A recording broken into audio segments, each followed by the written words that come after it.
Bismillahirrahmanirrahim. Assalamualaikum warahmatullahi wabarakatuh. Perkenalkan, nama saya Tria Nurul Irianti, Stambuk 2161 Jenderal 1 dari kelas ADM-TIK A. Saya akan menjelaskan materi manajemen peserta didik tentang konsep perpindahan peserta didik. Pengertian perpindahan peserta didik. Perpindahan peserta didik adalah proses perpindahan tempat pendidikan dari suatu institusi sekolah yang satu ke institusi sekolah yang pendidikan sejenis yang lainnya di wilayah RI. Mutasi adalah perpindahan peserta didik dari kelas 1 ke kelas yang sejajar, dan perpindahan peserta didik dari sekolah satu ke sekolah lain yang sejajar. Mutasi ini dapat dilakukan peserta didik, oleh karena itu memang berhak untuk mendapatkan layanan pendidikan sesuai dengan yang ia butuhkan dan diminatinya. Meskipun untuk itu harus memenuhi persyaratan-persyaratan tertentu yang ditentukan, tempat peserta didik tersebut harus diterima. Penentuan persyaratan sangatlah penting. Oleh karena itu, peserta didik akan pindah ke sekolah-sekolah favorit, sementara sekolah-sekolah yang tidak favorit akan semakin kehilangan peserta didiknya. Perpindahan peserta didik antar sekolah dalam satu kota, antar kabupaten atau kota, dalam satu provinsi dilaksanakan atas dasar persetujuan kepala sekolah yang disetujui serta dilaporkan kepada kepala dinas pendidikan atau kepala departemen agama sesuai dengan kewenangannya. Perpindahan peserta didik hanya dalam hal sebagai berikut. 1. Siswa merupakan anak dari PNS atau TNI atau Polri yang dimutasikan dengan menunjukkan surat keterangan pindah tugas dari orang tua siswa tersebut.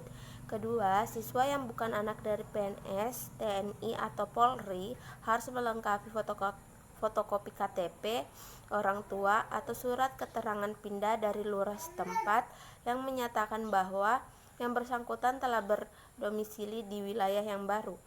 Yang ketiga, perpindahan peserta didik dari sekolah di luar negeri harus dilampiri hasil penilaian kesetaraan yang ditetapkan oleh Dirjen Manajemen Pendidikan Dasar dan Menengah. Yang keempat, perpindahan peserta didik dari luar lingkungan Dinas Pendidikan yang tidak dibina oleh pemerintah Indonesia ke sekolah dalam lingkungan pembinaan Dirjen Manajemen Pendidikan Dasar dan Menengah dapat dilakukan dengan tes penempatan oleh sekolah yang bersangkutan setelah mendapatkan rekomendasi dari Dirjen Manajemen Pendidikan Dasar Menengah. Yang kelima, perpindahan peserta didik dengan mempertimbangkan fleksibilitas pilihan dan waktu penyelesaian program lintas satuan dan jalur pendidikan. Mata pelajaran yang baru dengan mempertimbangkan kompetensi peserta didik. Yang keenam, perpindahan kelas 1 dengan alasan mengikuti perpindahan tugas orang tua pelaksanaannya semester 1. B. Syarat-syarat perpindahan peserta didik. Adapun yang menjadi syarat perpindahan peserta didik yaitu siswa tidak mempunyai masalah dengan pihak sekolah. Kedua, mempunyai nilai memuaskan atau dinyatakan naik kelas. Ketiga, apabila nilainya jelek, maka siswa tersebut tetap bersekolah di tempat yang lama. Yang keempat, perpindahan siswa harus mendapat persetujuan tertulis dari institusi pengirim. Syarat bagi institusi penerima adalah daya tampung kelas yang ditetapkan memungkinkan. Kedua, tersedianya anggaran dalam institusi tersebut dan memenuhi ketentuan yang berlaku. Mekanisme perpindahan peserta didik. Mekanisme dari perpindahan peserta didik adalah: yang pertama, perpindahan siswa diperkenankan tanpa melihat strata akreditas status sekolah tersebut. Yang kedua, kelengkapan dan prosedur perpindahan diatur dalam peraturan sendiri. Macam-macam perpindahan peserta didik. Ada beberapa macam perpindahan peserta didik. Yang pertama adalah perpindahan peserta didik atau mutasi intern. Yang dimaksud dengan mutasi intern adalah mutasi yang dilakukan peserta didik di dalam sekolah sendiri. Umumnya peserta didik demikian hanyalah pindah kelas saja. Dalam suatu kelas yang tingkatannya sejajar, mutasi intern ini dilakukan oleh peserta didik yang sama jurusannya atau yang sama jurusannya. Kedua adalah perpindahan peserta didik atau mutasi ekstern.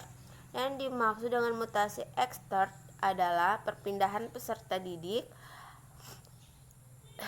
dari suatu sekolah ke sekolah lain dalam satu jenis dan dalam satu tingkatan. Meskipun ada juga peserta didik yang pindah ke sekolah lain dengan jenis sekolah yang berlainan, pada sekolah-sekolah negeri hal demikian menjadi persoalan. Meskipun pada sekolah swasta, terutama yang kekurangan peserta didik, tidak pernah menjadi persoalan. Sebab-sebab peserta didik. Ada banyak penyebab peserta didik mutasi. Adapun faktor penyebab tersebut dapat bersumber dari peserta didik sendiri, lingkungan keluarga, lingkungan sekolah, dan lingkungan teman sebaya. Yang bersumber dari peserta didik sendiri adalah: yang pertama, yang bersangkutan tidak kuat mengikuti pelajaran di sekolah tersebut. Yang kedua, tidak suka dengan sekolah tersebut atau merasa tidak cocok. Yang ketiga, malas. Keempat, ketinggalan dalam pelajaran. Yang kelima, bosan dengan sekolahnya. Yang bersumber dari lingkungan keluarga adalah mengikuti orang tua pindah kerja, dititipkan oleh orang tuanya di tempat nenek atau kakeknya karena ditinggal tugas ke luar negeri, mengikuti orang tuanya, disuruh oleh orang tuanya pindah, orang tua merasa keberatan dengan biaya yang harus dikeluarkan di sekolah tersebut, mengikuti orang tua pindah rumah, mengikuti orang tua transmigrasi. Yang bersumber dari lingkungan sekolah adalah lingkungan sekolah yang tidak menarik, fasilitas sekolah yang tidak lengkap, guru di sekolah tersebut sering kosong, adanya kebijakan sekolah yang dirasakan berat oleh peserta didik, sulitnya sekolah tersebut dijangkau termasuk oleh transportasi yang ada, sekolah tersebut dibubarkan karena alasan-alasan kekurangan murid, sekolah tersebut dirasakan peserta didik tidak bonafit seperti rendahnya angka kelulusan setiap tahun. Yang bersumber dari lingkungan teman sebaya yaitu bertengkar dengan teman, merasa diancam oleh teman, tidak cocok dengan teman, merasa terlalu tua sendiri dibandingkan dengan teman-teman sebayanya. Semua teman yang ada di sekolah tersebut berlainan jenis dengan dirinya sehingga merasa sendirian. Semua teman yang ada di sekolah tersebut berlainan setara dengan dirinya. Yang bersumber dari lain-lain adalah seringnya sekolah tersebut dilanda banjir, adanya peperangan yang mendadak sehingga di sekolah tersebut tidak memungkinkan untuk belajar, adanya bencana alam di wilayah atau daerah tempat sekolah tersebut berada, sekolah tersebut tiba-tiba ambruk karena sudah terlalu tua. Alternatif pencegahan, pengurangan, dan pemecahan mutasi.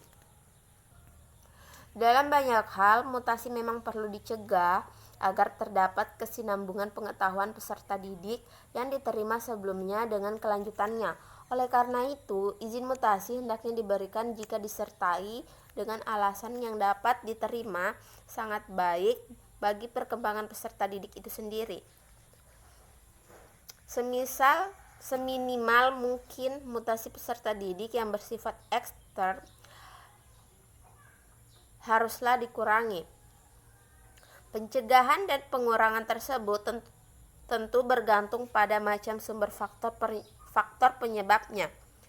Sungguh pun demikian, mereka yang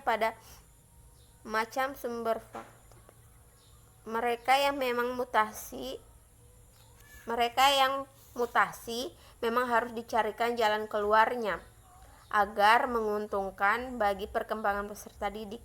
Jika sumber penyebab mutasi berasal dari diri sendiri, maka langkah preventif yang harus dilakukan adalah memberikan semacam jaminan kepada peserta didik bahwa kalau dapat menyelesaikan studi di sekolah tersebut, peserta didik nantinya akan mempunyai prospek tertentu sebagaimana lulusan-lulusan dari sekolah tersebut.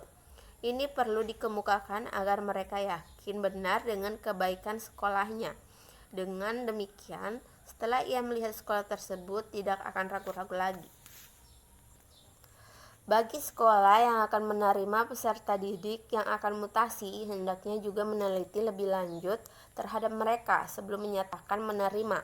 Jangan sampai sekolah sebelumnya yang sudah tertibkan baik bisa berubah kacau hanya karena ada seorang murid yang baru mutasi dari sekolah lain.